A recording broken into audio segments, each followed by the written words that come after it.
네, 우리가 한 목소리로 같이 읽습니다. 요한복음 13장 1절에서 11절까지의 말씀을 한 목소리로 읽겠습니다. 같이 읽습니다. 유월절 전에 예수께서 자기가 세상을 떠나 아버지께로 돌아가실 때가 이른 줄 아시고 세상에 있는 자기 사람들을 사랑하시되 끝까지 사랑하시니라.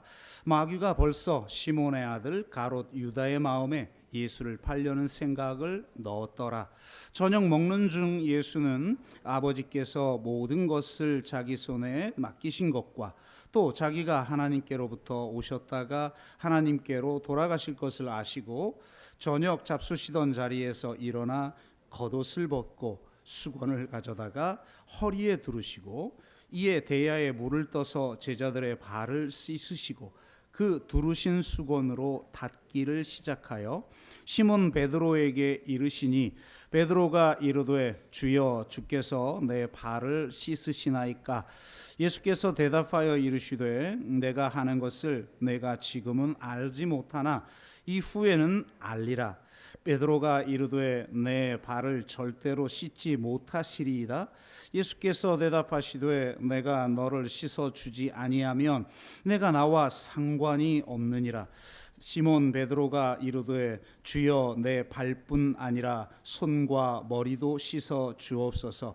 예수께서 이르시되 이미 목욕한 자는 발밖에 씻을 필요가 없느니라. 온 몸이 깨끗하니라. 너희가 깨끗하나 다는 아니니라 하시니 이는 자기를 팔 자가 누구인지 아심이라.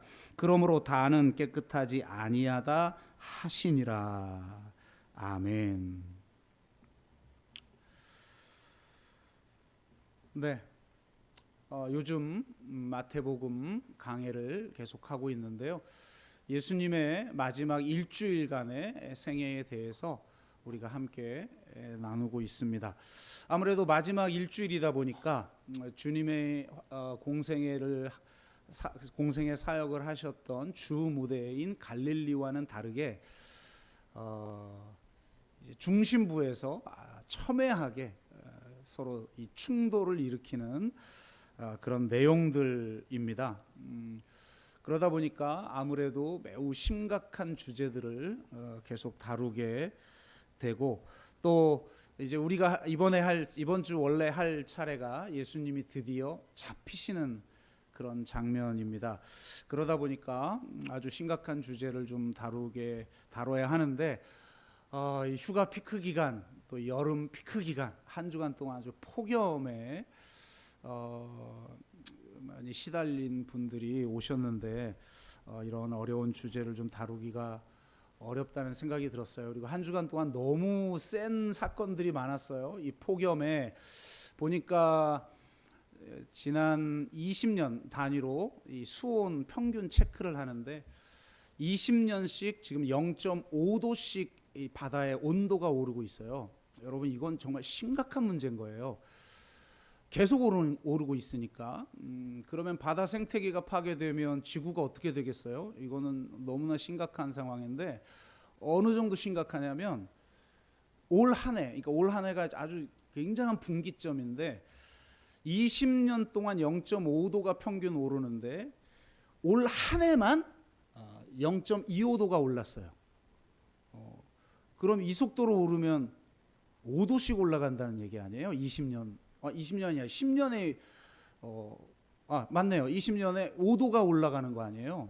그러면 와 이거는 진짜 말 그대로 제 6번째 대멸종이 현실화될 수도 있는 정도의 심각한 통계가 이번 주중에 나왔고 잼버리 사태 벌어지는 걸 보고 또 이 흉기난동이라고 표현을 뉴스에서는 하던데 그리고 살인 예고 막 이런 정말 상상도 이전에는 할 수 없었던 그런 사건들이 막 터지는데 주님이 잡히시는 이런 본문하고 겹치게 되면 제가 너무 센 얘기를 하게 될 것 같아서 여러분이 아주 한 주간 동안 너무 더위에 지쳐 계시다가 오셨으므로 오늘은 일주일간 있었던 사건 중에 요한복음 13장 말씀을 통해서 조금 한 주는 좀 넘어가고 다음 주에 다시 마태복음 강해를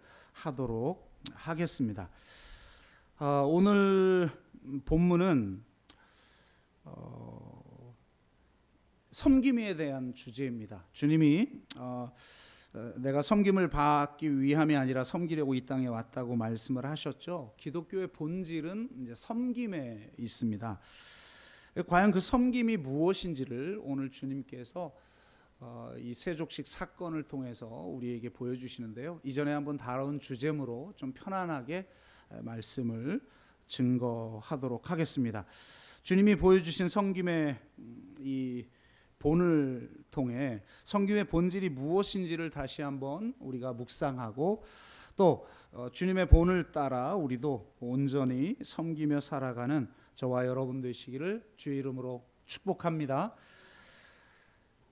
자, 참다운 섬김이 무엇인가를 나누기 전에 첫 번째로 우리가 먼저 짚고 넘어갈 것은 우리가 먼저 섬김을 받아봐야 섬길 수 있다는 사실입니다. 기독교는 매우 독특해요. 이방 종교와 다른 여러 가지 차이점이 있는데 그 중에 하나가 바로 이 섬김의 주체에 대한 문제입니다. 이방 종교의 신은 두려움의 대상이기 때문에 그 두려움을 해소하려고 제물을 바치거나 벌을 피하기 위해 신들의 요구에 응하여 신들을 섬기죠. 그런데 기독교는 신이 인간을 섬깁니다. 신과 인간과의 관계에서 도저히 있을 수 없는 역전이 일어나고 있죠. 이 역전을 우리는 은혜라고 부릅니다. 아무런 자격이 없는 자에게 주시는 선물이 은혜죠. 이 선물은 하나님의 섬김입니다. 그러니까 하나님의 섬김이라는 선물을 우리에게 주고 계시는데 하나님이 인간을 섬기는 것의 극치는 예수 그리스도의 십자가를 통해 드러납니다. 예수님은 자신이 이 땅에 온 목적이 섬김이라고 분명하게 말씀하셨어요. 인자가 온 것은 섬김을 받으려 함이 아니라 도리어 섬기려 하고 자기 목숨을 많은 사람의 대속물로 주려 함이라 이렇게 말씀하고 계십니다. 말씀대로 우리가 주님을 섬기는 것이 아니라 주님이 우리를 섬기는 것입니다. 이것이 이방 종교와의 결정적 차이점이에요. 하나님께서 인간을 섬기시는 이유가 있어요. 그것은 우리가 섬김을 받고 다시 하나님을 섬기도록 하기 위함이겠죠. 그런데 다시 하나님을 섬긴다라는 게 진짜 하나님을 섬기는 게 아니에요. 여러분 생각해 보세요. 하나님이 뭐가 부족해서 우리의 섬김을 받습니까? 하나님이 우리를 섬기는 이유는 다시 하나님을 섬기라고 하는 게 아니라 하나님의 섬김을 받아 우리가 다른 이웃을 또 다른 사람을 그리고 온 우주 만물을 사랑하고 섬기도록 하기 위함이에요. 하나님은 일방적으로 우리에게 섬김을 주시고 그 섬김이 순환이 돼요. 생명의 순환을 만들어내도록 하기 위해서 우리에게 섬김을 주시는 거예요. 그러니까 우리가 하나님의 섬김을 받고 다시 하나님을 섬기는 길은 하나님을 섬기는 것이 아니라 사람을 섬기는 것이고 온 우주 만물을 섬기는 거예요. 하나님의 그 사랑이 공동체 가운데 이 세상 가운데 순환되도록 하기 위해서 일방적으로 우리에게 사랑을 부어 주시는 거예요. 인간은 사랑을 먼저 받아보아야 섬김을 먼저 받아보아야 섬길 수 있는 존재예요. 사랑받지 못한 사람은 사랑할 수 없다 이런 말 많이 하잖아요. 교육학에서도 이런 얘기 많이 합니다. 그러면 우리가 먼저 사랑을 받아야 사랑할 줄 아는데 우리는 모두 그런 존재들이란 말이에요. 그러니까 이런 어떤 역설적인 모순적 상황에 우리가 처하게 되는 거죠. 이 상황의 해결책을 하나님이 주시는데 당신께서 우리에게 일방적인 무조건적인 그런 사랑을 그런 섬김을 베푸신다는 거예요.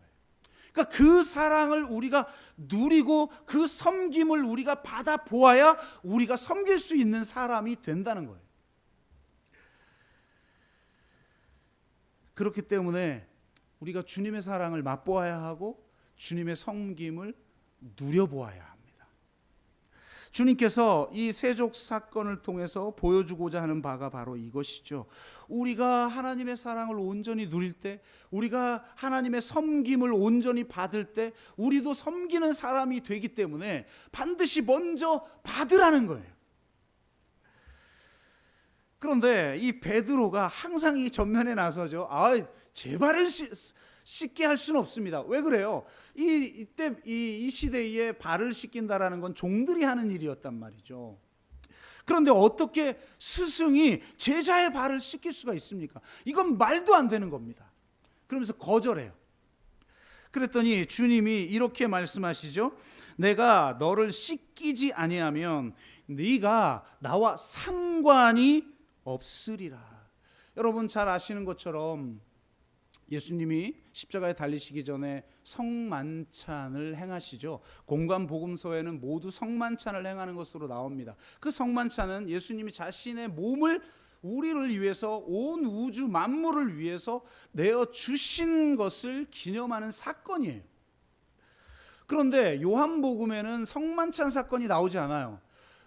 대신 오늘 우리가 함께 읽은 이 본문 세족식이 나옵니다. 그러니까 이 세족식의 의미는 성만찬의 의미를 담고 있는 거예요. 무슨 말이냐면 세족식은 자신의 생명을 온 인류를 위해서 내어주시는 섬김의 사건을 보여주는 상징적 사건이란 말이에요. 그러니까 이것은 우리를 위해서 자신을 대속물로 내어줌을 상징하는 사건인 거예요. 섬김의 궁극은 자기 생명까지 내어주는 거잖아요. 그것을 지금 주님이 보여주시는 거죠. 그러면서 바로 이 제자들의 허물과 죄까지도 용서하시는 십자가의 사랑을 우리는 여기서 발견하게 되는 거죠. 이 제자들이 예수님을 버리고 다 도망가고 베드로는 3번씩 부인하고 유다는 예수님을 팔아버려요. 이런 죄를 범할 제자들을 위해서 미리 죄를 범하기도 전에 용서해버린 사건이 바로 이 세족식이요 성만찬 사건인 거예요. 그러니 네가 이 용서를, 이 섬김을, 나의 생명에 내어줌을 네가 누리지 못한다면 너는 나와 상관이 없는 자가 된다. 진정한 섬김을 네가 받아봐야 너도 자기 생명까지 내어주는 섬김의 삶을 살아갈 수 있다. 이렇게 지금 말씀하고 계시는 겁니다. 그러므로 여러분 정말 십자가의 사랑을 온전하게 누리십시오. 도무지 헤아릴 수 없고 우리가 감당할 수 없는 정말 그 사랑, 우리 찬양하잖아요. 바다를 먹물 삼아로도 다 기록할 수 없는 그 사랑. 여러분 그 주님의 십자가의 사랑을 실제적으로 경험하면 그렇게 표현할 수밖에 없죠. 정말 그 섬김, 그 사랑을 먼저 누리시는 저와 여러분 되시기를 주의 이름으로 축원합니다. 이게 가장 중요한 섬기기 위한 영적 싸움이에요. 두 번째로 이제 섬김을 우리가 받아보았잖아요. 우리가 받아본 그 섬김을 통해서 섬김의 본질이 무엇인가를 우리가 오늘 세족식 사건을 통해서 함께 나누기를 원하는데요. 두 번째로 주님께서 발 씻기신 사건이 우리에게 주는 메시지는 그분이 우리를 있는 그대로 받으셨다는 거예요. 진정한 섬김의 가치는 우선 섬김의 대상을 구별하지 않는 데 있어요. 참 섬김은 섬길 만한 자를 선택하는 게 아니에요. 주어지는 대로 사랑하는. 여러분 우리가 공동체를 이루다 보면 참 주는 것 없이 미운 인간들이 있죠. 물론 미운 짓 하는 인간도 있지만 특별한 이유 없이 안 맞는 인간, 좀 싫은 인간들도 있어요.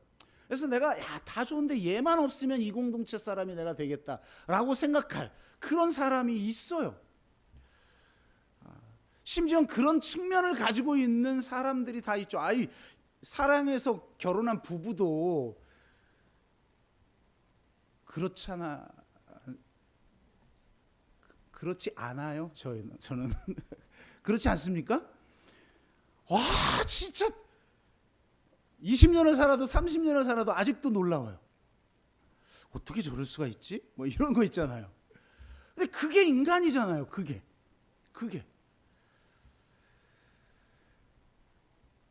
그런데 내가 선택할 수 있다면 절대 선택하지 않을 그런 사람이 하나님이 사랑하라고 보내신다. 그런 사람을 보내신다면 그 주어진 대로 사랑하는 거예요.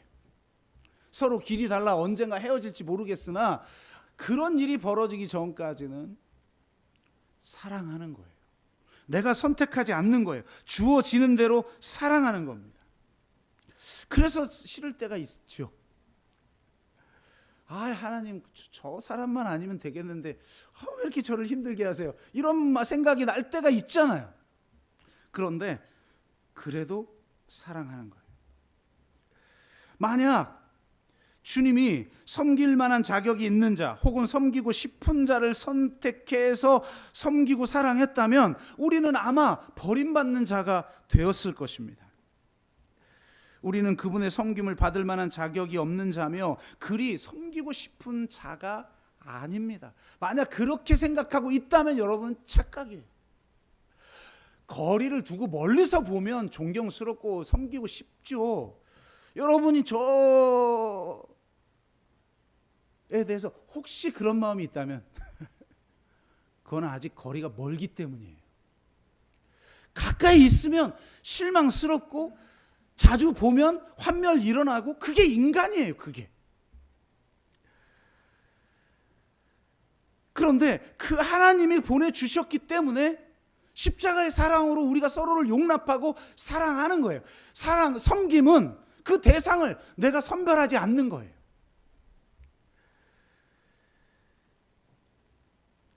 주님은 사랑의 대상을 찾으시는 것이 아니라 사랑의 대상을 창조하십니다. 우리가 사랑할 만해서 그분이 우리를 사랑하는 것이 아니라 그분이 우리를 사랑하기에 우리가 사랑할 만한 자로 되어져 가는 것입니다. 그런 사랑이기에 주님은 대상을 가리지 않습니다. 하나님은 악인이나 선인에게 동일하게 해를 비추시며 의로운 자나 불의한 자나 동일하게 비를 내리시는 분이세요. 그분은 주어지는 대로 사랑합니다. 누가 더 사랑할 만한 자냐? 그걸 비교해서 사랑하지 않아요. 우스갯소리를 하나 하자면 옛날에 제가 사귀었던 어린 시절, 아주 철모르던 시절 사귀었던 사람이 저에게 이런 질문을 하더라고요. 오빠, 엄마와 내가 동시에 물에 빠지면 누굴 먼저 구할 거야? 이거 유치할 때는 또 이런 질문을 하잖아요. 유치한 시절에. 가끔 결혼한 사람도 이런 질문을 하는 경우가 있더라고요. 참 난감하죠. 아니 이 말은 그러니까 누굴 더 사랑해? 이걸 검증받고 싶은 거잖아요. 여러분 이런 질문을 하면 뭐라고 대답해야 돼요? 많은 사람들이 둘 다 구한다고. 뭐 매갈이 없어. 이거 진짜 멋없는 대답이에요. 나 둘 다 구할 거야. 아니 그 중에 누굴 구할 거 먼저 구할 거냐? 둘 다 구하겠지. 근데 누굴 먼저 구할 거냔 말이에요. 여러분 지금 부부 많이 왔죠? 한번 물어보세요. 누굴 먼저 구할 거야? 그럼 뭐라고 대답해야 되죠? 근데 의외로 어머니라고 대답하는 분들이 많더라고요. 이거 남편들이 이게 정신을 아직 못 차렸어요.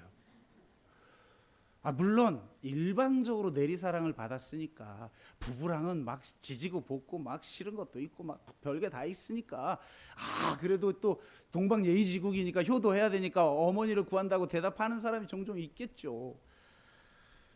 어떤 사람이 그래서 우스갯소리인데 그런 대답을 듣고 너무 열받아가지고 아니 내가 어떻게 이렇게 내 인생 다 포기하고 남편을 섬겼건만 어머니를 구한다고 대답할 수 있어. 너무 충격을 받고 화가 나서 정신과에 가 상담사한테 세상에 이렇게 대답을 했는데 어떻게 이럴 수가 있습니까?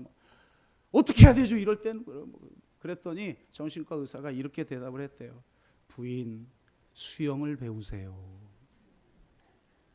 알아서 살아남아야 돼요. 그렇게 대답한 사람은 답이 없어요.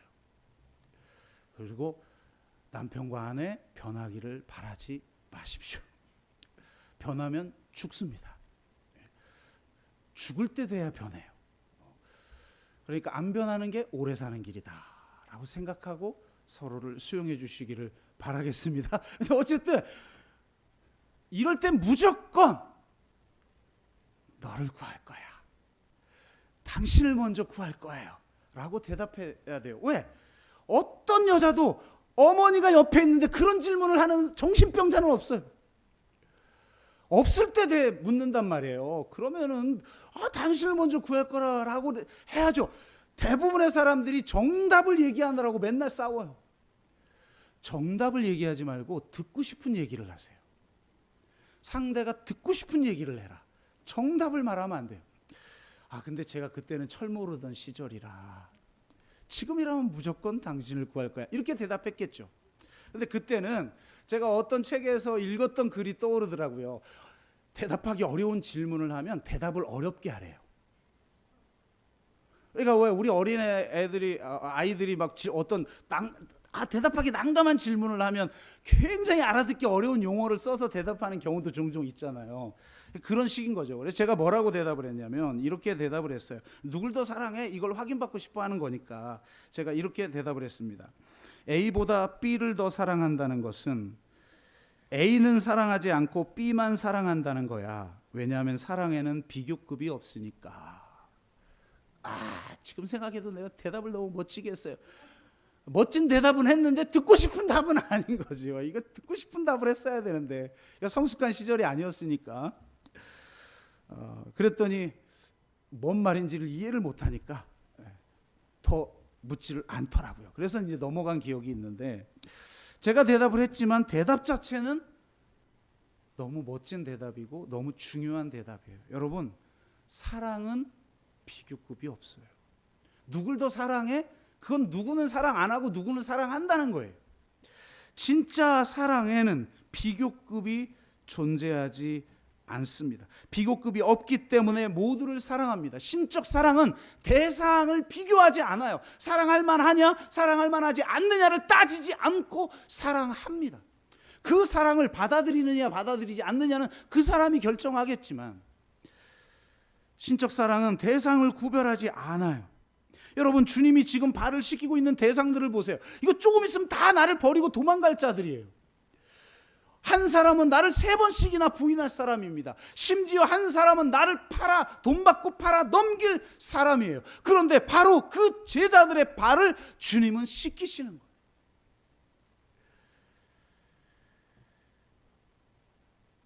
주님은 사랑할 만한 자를 사랑하는 것이 아니라 사랑이 필요한 자를 사랑하십니다.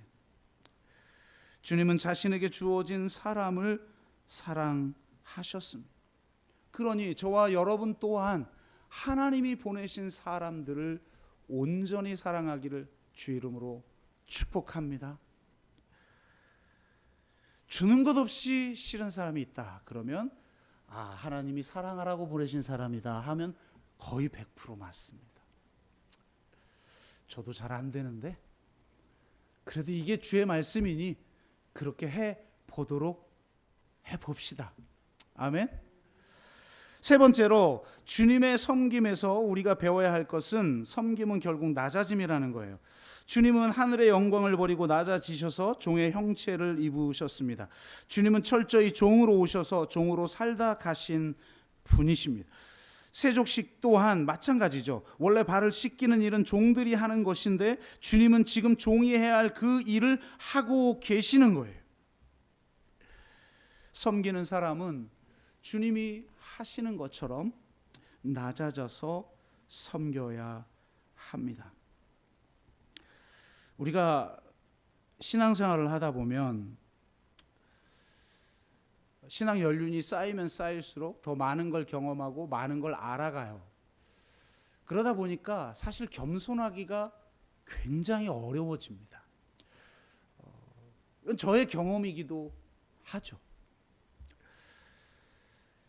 그렇기에 우리가 신앙 연륜이 쌓이면 쌓일수록 하나님의 말씀에 대한 지식이 더하여지면 더하여질수록 정말 겸손하기 위해서 경건의 훈련을 해야 돼요. 이거 정말 어려운 일이에요.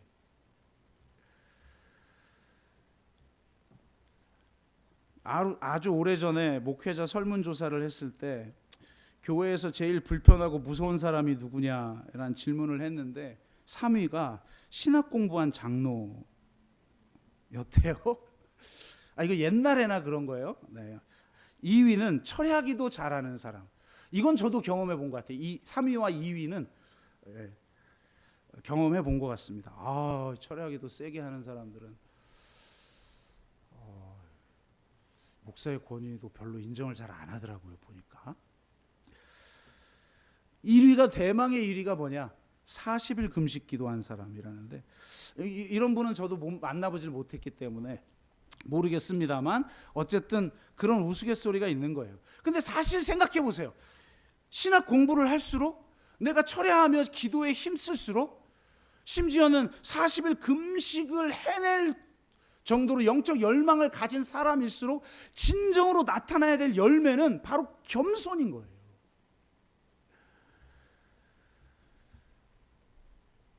음악은 플루트에 텅 빈 공간이 필요하고, 글씨는 그 지면에 여백이 필요하고, 빛은 창문이라는 빈자리가 필요하듯이 섬김은 자아의 부재가 필요한 거예요.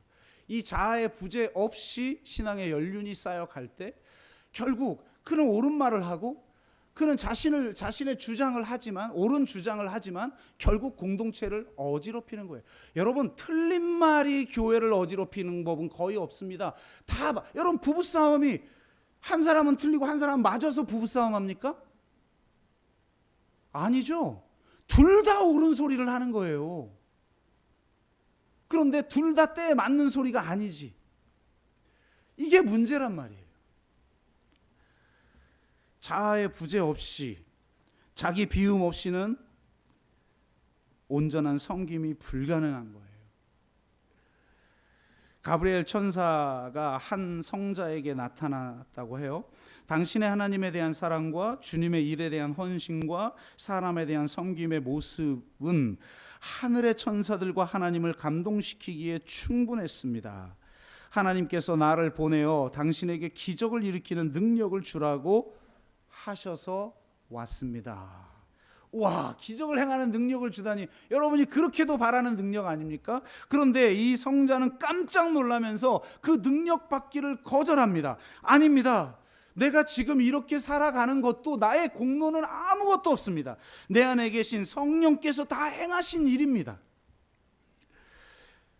그런데도 지금도 사람들은 내 안에서 일하시는 성령님을 바라보며 하나님께 경배하는 것이 아니라 자꾸 나를 높이려고 듭니다. 그런데 만약 기적을 행하는 능력까지 내게 준다면 나는 이거 감당할 수 없습니다. 그러니 제발 그냥 돌아가십시오.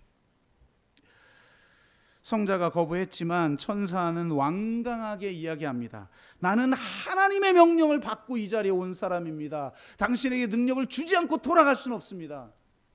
그렇게 완강하게 이야기하자 거부할 수 없다는 걸 알고 이 성자는 이렇게 말합니다. 정 그러시다면 내 뒤에 그림자에게만 능력을 주십시오. 내가 알지 모르는 순간에만 능력이 나타나게 해 주십시오. 이렇게 이야기했다고 합니다. 참, 이런 능력이 있으면 우리가 더 잘 섬길 수가 있고 더 잘 섬기는 나를 드러낼 수 있는데, 그것을 거절하는 이것이야말로 진정으로 섬기는 자의 자세인 줄로 믿습니다. 네 번째로, 진정한 섬김은 보상을 바라지 않습니다. 많은 사람이 자신의 섬김에 대한 보상을 바라고 있죠. 어떤 형태든지 간에 어떤 이익이 내게 떨어지기를 바랍니다. 이런 섬김은 사실은 섬김이 아니라 장사죠. 이만큼 내가 했으니 이만큼 대접받아야 한다는 것, 즉 기브 앤 테이크는 섬김이 아니라 장사요, 거래요, 사업이에요. 사실 자본주의에 살고 있는 우리는 이미 온 몸, 세포 하나하나까지 이 기브 앤 테이크에 물들어 있기 때문에 온전한 섬김이 너무 어려워요. 그래서 정말 중요한 거예요. 이 진정한 섬김의 정신이라는 게 지금 이 시대에 너무너무나 필요한 거예요. 참 섬김은 보상을 바라지 않아요. 내가 너희들을 씻겼으니 너희들도 하나씩 나와서 내 발 씻겨 라고 했다면 이게 무슨 세족식이겠습니까? 참 섬김은 보상을 바라지 않아요. 계산하지 않아요. 나의 섬김으로 누군가 유익을 얻었다면 그것으로 족합니다. 혹 그 섬김을 받고 그가 다른 일을 섬긴다면 더욱더 기쁘겠죠. 왜 많은 사람들이 섬기다가 시험을 당하나요? 보상을 바라기 때문이에요. 보상을 바라지 않더라도 최소한은 내가 이것을 했다는 걸 인정받고 싶은 마음이 우리 가운데 있어요. 그렇지 않나요? 여러분, 이 예외가 있을까요? 문제는 이런 마음이 내 안에 있구나를 알아차리고 그걸 다스리려고 하느냐, 아니면 인식하지 못하고 그냥 살아가느냐의 차이지, 우리 모두에게 이런 마음이 있는 거예요.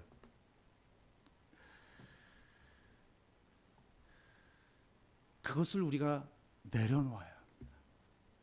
누가복음 17장에 보면 10명의 문둥병자들이 주님께 은혜를 입어 치유받는 장면이 나와요. 그런데 그 10명 중에 딱 한 명이 돌아와서, 그것도 사마리아인이 돌아와서 예수님께 감사를 표합니다. 저는 이 장면을 묵상할 때마다 와, 예수님도 10명 중 한 명에게만 감사함을 받았구나. 예수님조차 10명 중 단 한 사람에게만 감사함을 표함, 그 감사의 표시를 받았다면 우리야말로 예수님보다 더 나은 대접을 받을 권리가 있겠습니까? 여러분, 우리가 항상 묵상해야 될 게 이거예요. 제가 너무너무 힘들 때, 아예 사역을 포기하고 싶을 때마다 십자가를 묵상하면서 항상 주님 앞에 그렇게 고백했어요. 제가 주님보다 더 나은 대접을 받을 권리가 없습니다.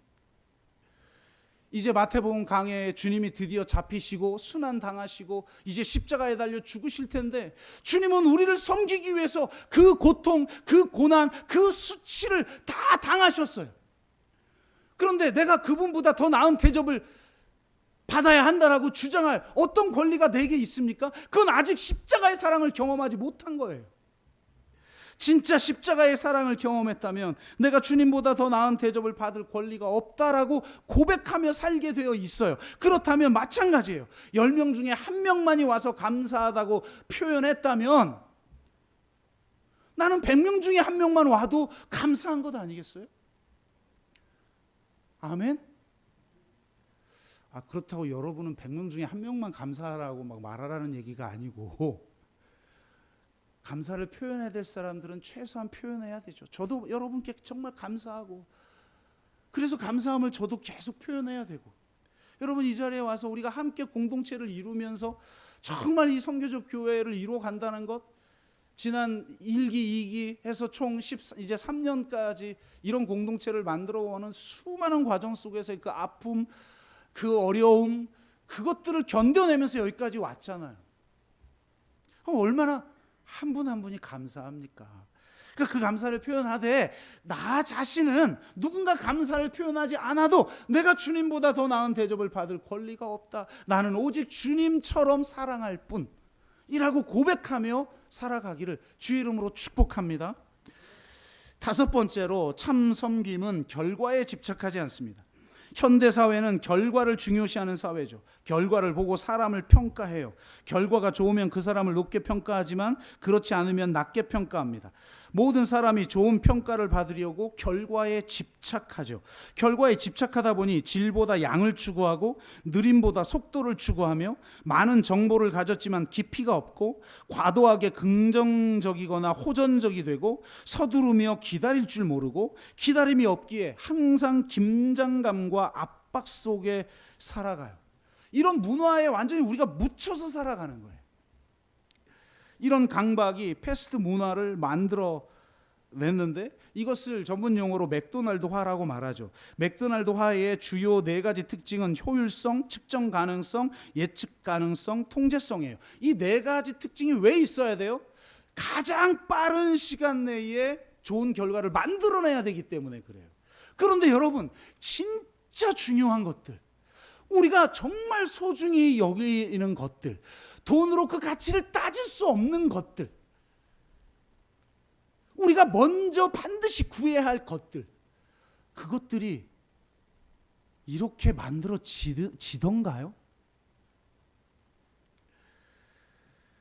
그런데 우리는 이 문화 속에 살다 보니까 정말 소중한 것들, 하나님의 나라와 의의를 이루는 것들, 섬기는 것들, 사랑의 관계를 만들어가는 것들, 소통의 공동체를 만들어가는 것들, 이 세상을 섬기고 이 세상을 변혁하는 공동체를 만들어가는 것도 당장 이루어질 거라고 생각한다는 거예요. 그렇지가 않죠. 얼마나 지난한 시간이 필요합니까? 정말 인내와 온유 없이는 만들어질 수가 없어요. 그런데 이 패스트 문화에서는 맥도날드화에 완전히 물들어 있는 사람들은 이런 과정을 견딜 수가 없는 거예요. 섬기는 신용을 하거나 마케팅적인 접근을 할 뿐 온전히 소통할 줄도 모르고 관계를 변화시키기 위해 고통을 감내하며 기다릴 줄을 모른다는 겁니다.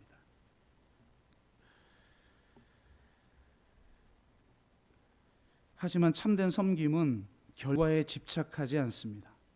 참된 섬김은 동기와 과정을 훨씬 더 중요하게 여깁니다. 진정으로 섬기는 사람은 자신의 동기와 일의 과정을 살피죠. 동기와 과정이 바르면 반드시 좋은 열매를 맺게 되어 있어요. 여러분, 열매와 결과는 달라요. 결과는 위장할 수도 있어요. 어쨌든 그걸 만들어내면 되니까. 어쩔 땐 짝퉁이 진짜보다 더 진짜 같잖아요. 사실 짝퉁이니까 그렇지, 뭐 명품이나 짝퉁이나 뭐 들고 다니면 값어치가 있는 거 아니겠어요? 그런 결과를 만들어내면 돼요, 그냥. 그런데 위장할 수도 있고 우연히 얻을 수도 있고 잘못된 동기와 과정을 통해서도 얻을 수 있죠. 그러나 열매는 절대로 그렇게 되지 않아요. 열매는 바른 동기와 과정, 수고와 인내를 통해서만 얻을 수 있는 것입니다. 진정한 섬김의 과정을 통해서만 만들어지는 것, 그것이 열매인 거예요. 오래 기다리며 오래 참고 온유함으로 서로를 품어주고 결과에 집착하지 않으면서 섬길 때 그런 열매가 맺어지게 되는 겁니다. 한 기자가 마더 테레사에게 이렇게 물었다고 하죠. 당신도 실패한 적이 있지요? 실패했을 때 어떻게 극복했나요? 그러자 마더 테레사가 이렇게 대답하죠. 저는 한 번도 실패한 적이 없습니다. 하나님은 나에게 성공하라고 부르신 것이 아니라 섬기라고 부르셨기 때문입니다. 성공이 우리의 목적이면 우리는 실패할 수 있어요. 그런데 섬김이 목적이라면 실패할 수 없는 삶을 살아갈 수 있는 것입니다. 열매를 추구하는 삶을 살면 실패란 존재하지 않아요. 그러나 결과를 추구하는 삶을 살다 보면 실패하기도 하고 넘어지기도 하죠. 여러분, 실패가 필요 없는 인생들이 되시기를 주의 이름으로 축복합니다. 성공이 아니라 섬김을 위해서 살아가길 바랍니다. 결과가 아니라 열매를 위해서 살아가시기를 주의 이름으로 축복합니다. 마지막으로 참 섬김은 끝까지 사랑하는 겁니다. 오늘 본문은 이렇게 시작해요. 유월절 전에 예수께서 자기가 세상을 떠나 아버지께로 돌아가실 때가 이른 줄 아시고 세상에 있는 자기 사람들을 사랑하시되 끝까지 사랑하시니라. 제가 볼 땐 이 여섯 번째가 제일 어렵습니다. 결과 집착하지도 않고 과정도 없고 뭐 보상도 바라지도 않고 할 수는 있어요. 그런데 그걸 끝까지 유지하는 게 어려워요. 때로는 상황이 변해버립니다. 그리고 심지어는 상대가 변해버립니다. 여러분 생각해 보세요. 내 제자예요. 예수님이 직접 선택한 제자들입니다. 하나님 나라를 위해서 선택한 제자들. 그와 동거동락하며 3년을 같이 살았어요. 그런데 그 제자들이 나를 배신하고 도망갈 거를 안다면 어떻게 끝까지 사랑할 수 있습니까? 여러분은 상황이 변해도 상대가 변해도 사랑할 수 있습니까? 어떤 사람은 내가 그렇게도 믿었는데 나에게 어떻게 이런 배신을 이라고 말하는 사람은 진짜 그 사람을 믿은 게 아니에요. 내가 그 사람을 믿는다는 건 그 사람이 나를 배신해도 믿는다는 거예요. 그게 진짜 믿음인 거예요. 상대가 변해도, 상황이 변해도 끝까지 주님은 사랑하셨어요. 제가 좋아하는 예화 중에 하나가 슈퍼맨에 대한 이야기인데요. 제 1대 슈퍼맨 주인공이 크리스토퍼 리브죠. 1955년 5월 마지막 주말에 큰 사고를 당합니다. 매우 위험한 수술을 몇 번이나 반복했지만 그는 결국 전신마비가 되죠. 여러분 생각해 보세요. 슈퍼맨의 주인공으로서 전 세계의 인기를 누리던 배우가 더군다나 얼마나 건장합니까? 그런 사람이 전신마비가 된다? 이걸 여러분 받아들일 수 있어요? 더군다나 철저하게 내가 이제 의존적인 사람이 된다? 내가 사랑하는 사람에게 완전하게 부담을 주는 사람이 된다? 싫겠죠. 그래서 그가 자기 아내를 부릅니다. 그러면서 이렇게 얘기하죠. 아무래도 나를 떠나는 것이 나을 것 같소. 나를 떠나시오. 그러자 이게 진짜 중요한데 즉각적으로 그 아내가 이렇게 대답을 합니다. 이 점을 분명히 말해두겠어요. 나는 당신이 원하는 것은 무엇이든지 동의해요. 왜냐하면 그것은 당신의 삶이고 당신의 결정이니까요. 하지만 난 당신이 이걸 알길 바래요. 난 무슨 일이 있든지 언제까지나 당신과 함께 있을 거예요. 그러면서 했던 유명한 말이죠. 당신은 여전히 당신이에요. Still you. 난 그런 당신을 변함없이 사랑해요.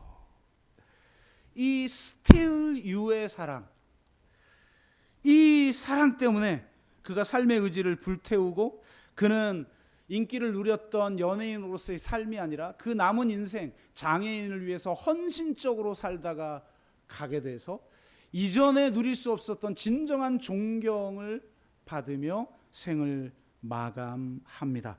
그는 나중에 이렇게 고백합니다. 그녀가 그 순간 조금이라도 머뭇거렸거나 말이 없었다면, 또 만일 그녀가 이 상황에서 고결하게 행동해야 된다든지 혹은 나에 대한 의무를 다해야 한다든지 라는 생각이 엿보였다면, 그런 생각을 가졌다는 것이 엿보였다면 난 아마 삶을 포기했을 것입니다. 그러나 그녀는 그렇지 않았습니다. 참 멋진 말인 것 같아요. 저는 늘 이 단어를 기억해요. Still you. 왜냐하면 이 Still you의 사랑이 너무 어려워요.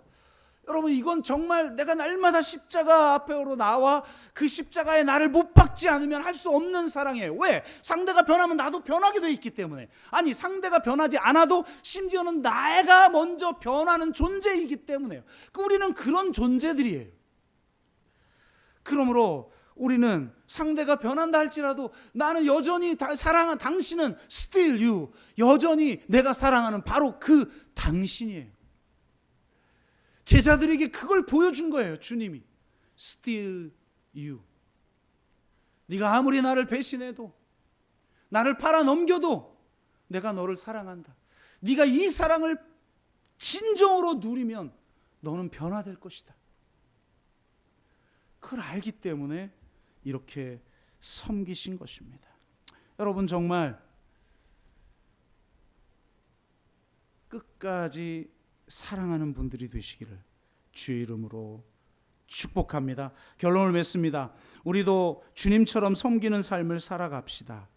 우리가 섬기는 삶을 살게 하시려고 주님이 자신의 생명까지 내어 주신 것입니다. 그런 주님의 마음, 하나님의 마음을 품고 오직 주님의 삶에서 배워 서로를 온전히 섬기는 저와 여러분 되시기를 주의 이름으로 축복합니다. 아멘.